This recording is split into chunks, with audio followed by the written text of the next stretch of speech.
네, 부동산 선거라고 할 만큼 이 서울시장 주요 후보들은 연일 주택 공급 공약을 외치고 있습니다. 그런데 서울 시민 절반이 넘는 세입자를 위한 공약 찾아보기 힘들다는 지적이 나옵니다. KBS가 관련 시민단체들과 함께 박영선, 오세훈 두 후보의 공약을 점검해봤습니다. 이 세입자의 주거 안정을 위한다는 대책들, 현실성이 있을까요?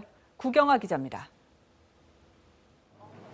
청년 가구 18은 세입자입니다. 임차인이 보호받을 수 있는 임대시장 관리가 절실하지만 서울시장 후보들의 청년 주거 공약은 임대료 지원에 초점이 맞춰 있습니다. 결과적으로 보증금으로 다 쓰일 수도 있게 되는 것 아닌가 싶어요. 그래서 청년들의 주거 안정 정책이 아니라 임대인들의 보증금을 보장해주는 지원 정책으로도 악용될 수 있을 여지가 충분히 있다고 봅니다. 서울 시민의 57%는 세입자. 전국에서 세입자 비율이 가장 높습니다. 서울시 같은 지자체는 세입자 보호를 위해 전월세 인상률을 5%보다 낮출 수 있게 됐습니다. 하지만 두 후보 모두 관련 공약은 내놓지 않았습니다. 시장이 되면 바로 할 수 있는 임대차 시장 감독 대신 후보들은 임대주택을 공약했습니다. 반값 아파트, 평당 1,000만 원의 반값 아파트를 토지 임대부 방식으로 분양해드리겠다. 민간 토지 임차형으로 건설된 주택은 청년과 신혼부부 등을 위한 장기 전세주택으로 공급을 할 예정입니다.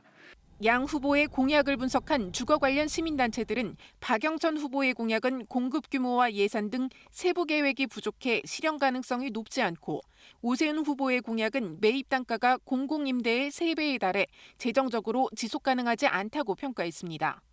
상당히 많은 재정이 투입이 돼야 되는 건데 그 부분에 관해서 전혀 없다라는 건 얘가 실현할 의지가 있는지에 관해서 의심할 수밖에 없을 정도로 공약이 저희가 보기에는 엉성하다.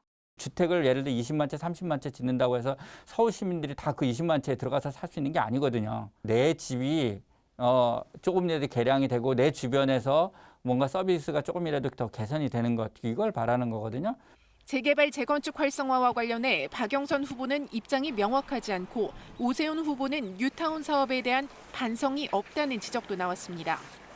시민단체들은 박영선 후보에겐 보다 구체적인 주거복지 정책을, 오세훈 후보에겐 시장 과열 우려에 대한 해소 방안을 보완해달라고 요구했습니다.